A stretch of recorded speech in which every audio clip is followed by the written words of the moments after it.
Hi, thanks for joining me.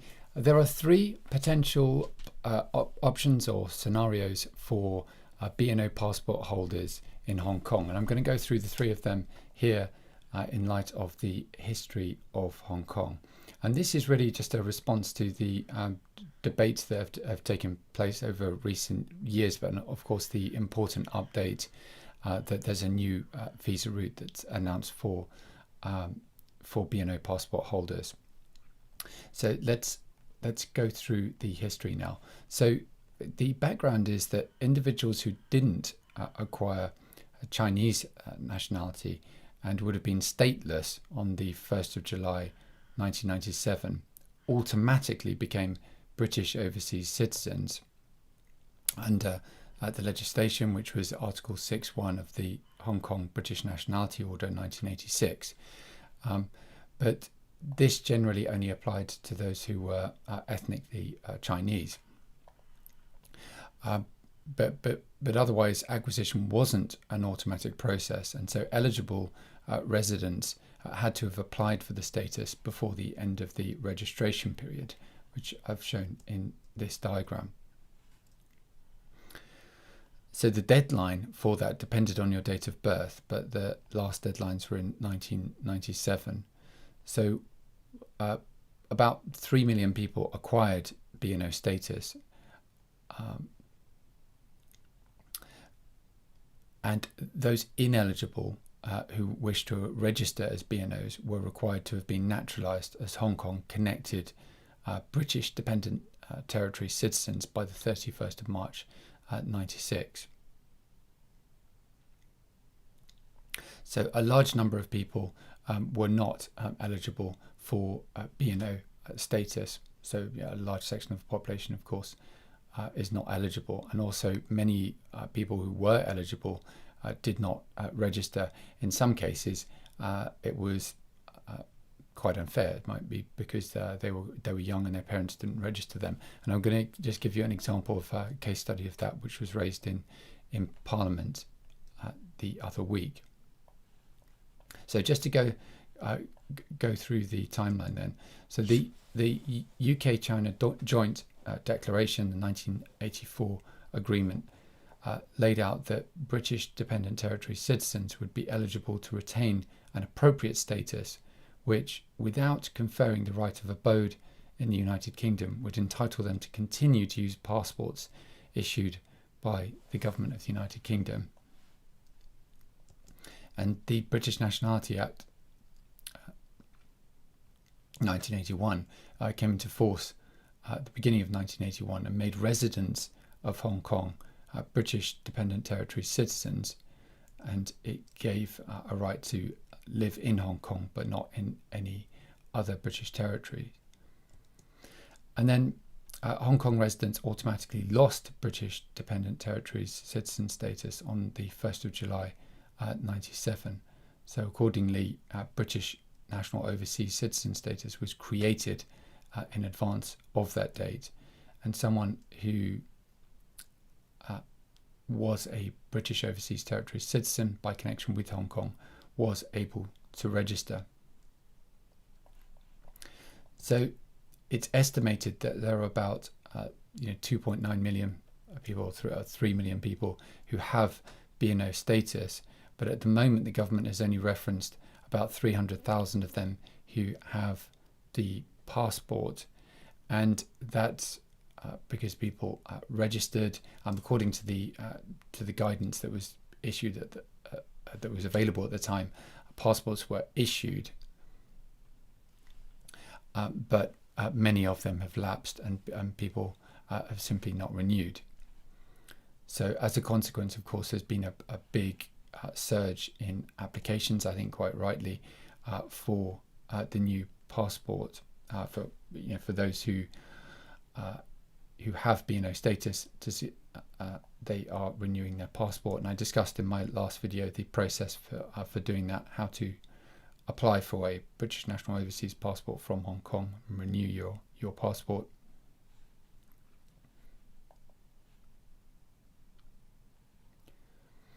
But the bottom line is that British Overseas Territory citizens from Hong Kong who did not register as British nationals overseas and had no other nationality or citizenship on the 30th of June 1997 became British overseas citizens. But those are really the only circumstances in which it was automatic. If you didn't register, then you can't get the status today. And this brings me to the three scenarios and the three approaches that the UK government could take. Is it really going to be feasible and the right thing to do to only make provision for BNO passport holders specifically, and B, what about people who don't have their BNO passports? Of course, many people are applying afresh. Some people that I've spoken to have lost the information, so they don't have enough information to be able to renew. Those people can consider applying for a subject access request. And I touched on that in my last video. But what about the millions of people who do not have BNO status, and what provision can be made for them? So that formed the basis of the various debates in Parliament, which I'm going to discuss. But the current position is that as a British national overseas citizen, you can enter the UK as a visitor for up to 6 months without having to apply for a visa in advance. And if you want to remain for longer than that, or for a purpose other than visiting, then you'll need to apply for a different visa. And that could be a lot of the work that I do is in the business immigration field. So my Hong Kong clients tend to apply for tier 1 investor visas, tier 2 work visas, sole representative visas, and innovator visas. But you can also apply for, a partner visa, for example, if you have a British citizen as your spouse or partner. And what this does is it gives you a 5-year pathway to indefinite leave to remain, and then to registering as a full British citizen, if you like, at year 6.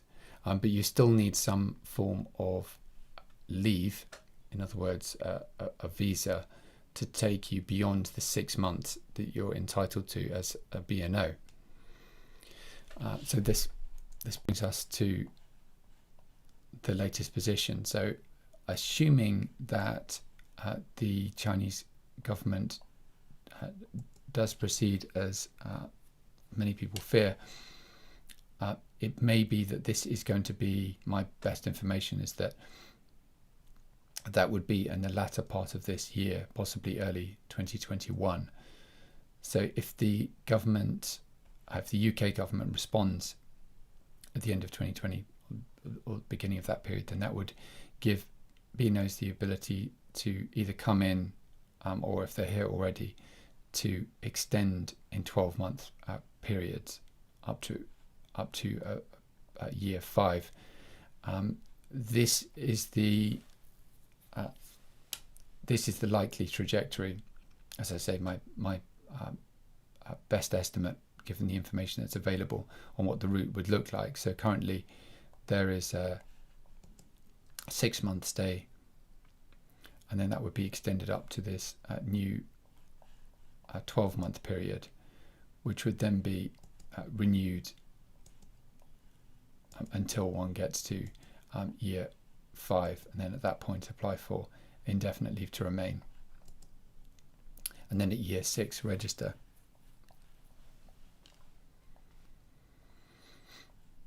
And as I said in my last video, you need to just bear in mind the absence requirements in each case if you are going back to Hong Kong for periods and staying in the UK. So for indefinite leave to remain, the absence requirement is 180 days each, so 12-month period. But for citizenship, you've got to bear in mind that you should be out for no more than 90 days in the last year. So in the 5th year of the 5 years that's calculated for the purposes of registering.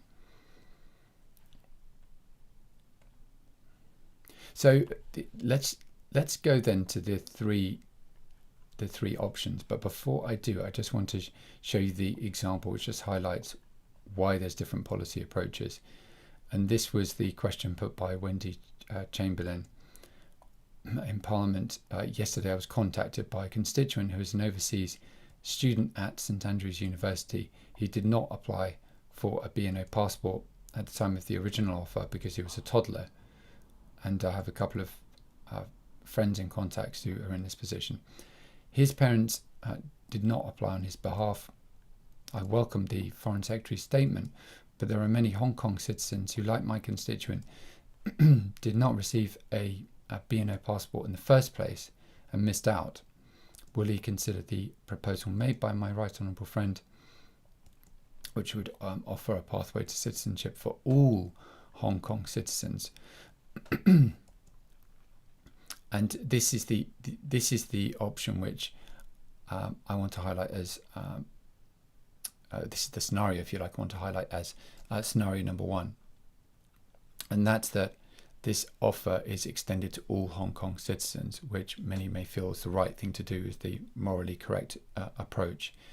And as I say, even within the BNO citizens, those who've applied for the passport or not, there seems to be this arguably arbitrary distinction. So if you look at Boris Johnson's blog, for example, or Dominic Raab's comment in Commons, I think I'll bring them up in a moment. But what Dominic Raab essentially says is that he keeps referencing 300,000 rather than the 3 million. And in fact, it's right here. He says we need to be realistic about the volume of people that we can credibly and responsibly absorb. The fact is, though, that we have a historic set of responsibilities. And he says he'll look into the facts of that case. So I'd be interested to see what happened in that particular case. But I suspect the answer may be that student does not have any recourse, that there is no option, that the new pathway to citizenship that's been announced simply wouldn't cover him, because not only is he not in the category of 300,000, but he's not in that broader category of 3 million people who have BNO status and therefore are entitled to the passport. And that's why that question is very perceptive, because I think it demonstrates that arguably the new visa route should cover all Hong Kongers, not just BNO passport holders. Now, one option this student might have is if he can show that he's a dependent, but dependent would be considered, however, as an older student. I doubt that would be possible. Normally, the cut-off for dependency in the UK is age of 18. Under other visa routes, I imagine that would be reflected in the new visa route that they're anticipating. So let's just have a look at the three options. So, and this was the thinking of the Foreign Affairs Committee and its recommendations at the time. So that the government extends the right of abode to Hong Kong residents who are British national overseas passport holders as a means of reassurance that the UK cares about its nationals. Of course, that could be achieved through a change to the immigration rules, which would allow for factoring in and adjustment of the financial and work requirements. It could also lay down provisions for family members of primary applicants. If the Foreign Office and government believe that full residency rights are not appropriate, perhaps a more flexible means of consideration or category of immigration entry for BNO passport holders should be considered. That could mirror the provisions for EEA nationals or set out shorter residency periods before BNO holders can obtain indefinite leave to remain. So as I say, I think the likelihood is it's going to be 5 years, as I've set out in this diagram. I understand that the government are concerned that that may breach obligations under the Joint Declaration, but as the Minister will know, many take a different view, arguing that such amendments do not grant a full right of abode. So this then is another scenario, namely that Hong Kong nationals are treated in the same way as EEA or EU nationals are treated at the moment. And what was being referenced in that debate was not necessarily the EU settlement scheme, but it was, I think it's referencing the restrictions under the 2016 regulations for EU and EEA nationals coming into the UK, where they're only entitled to be in the UK over a specified period of, in that case, 3 months, if they're working or job seeking or financially self-sufficient or students and so on. So limited classes of economic activity. And that, I think, is may end up being the approach, because simply on moral grounds, I can't see the basis, legitimate policy basis for drawing what may be basically an arbitrary distinction between BNO passport holders and non-BNO passport holders who have BNO status, and then those with BNO status and those without. For example, those like the student who was mentioned, who were simply too young at the time to register themselves and who were not registered by their parents. So that's option number 2, is to grant all relevant Hong Kongers a status which is very similar to those that EU nationals have enjoyed in coming in and out of the UK, and of course which was reciprocated in terms of Britons moving around Europe. And then option number 3 is here. So alternatively, the government could seek a more humanitarian approach, a differing, graduated or nuanced humanitarian approach to the issue. Professor Guild of Queen Mary University of London suggested that any BNO holders in the UK who might be at risk, be considered at risk or perceive themselves to be at risk on return to the territory, could be granted an extension of stay by the Home Office. There is potential for the Home Office to use graduated definitions and criteria of asylum for BNO holders should the protests or aggression be seen to commence.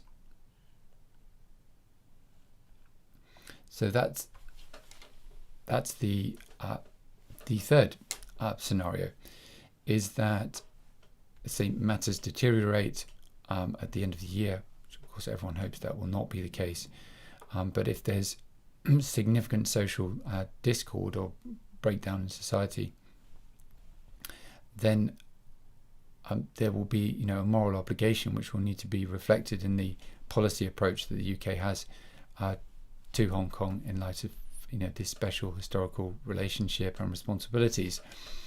Where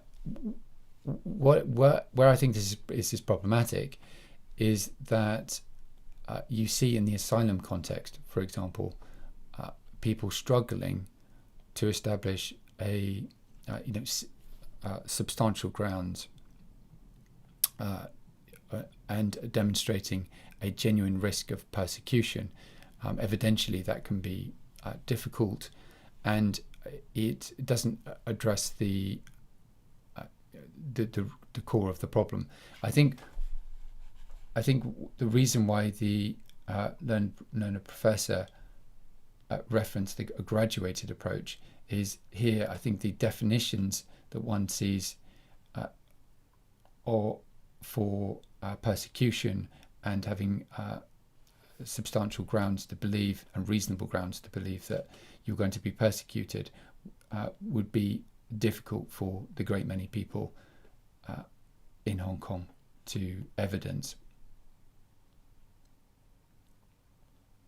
And therefore, it's not really an adequate approach. So, I mean, my own view is that an appropriate approach would be to have something that's very similar to the approach that's been taken with EU nationals who've enjoyed treaty rights. And that would seem to be both fair and encompass a broader number of people. Where the challenge lies in terms of the obligations, legal obligations under the agreement, is that granting people a right of abode goes beyond that, to say the least. It goes well beyond that which was envisaged in the UK-China Joint Declaration, so the 1984 agreement.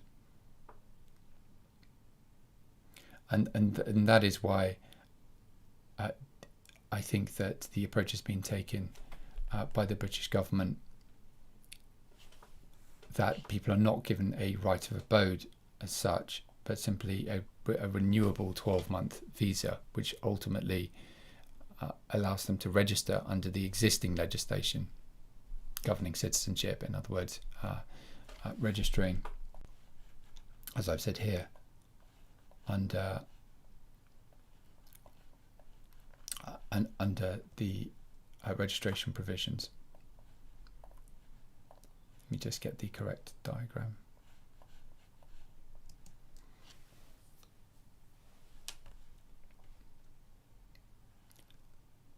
So that would not require, an upheaval in the British nationality legislation. You can simply rely on the existing provisions under the under Section 4.2.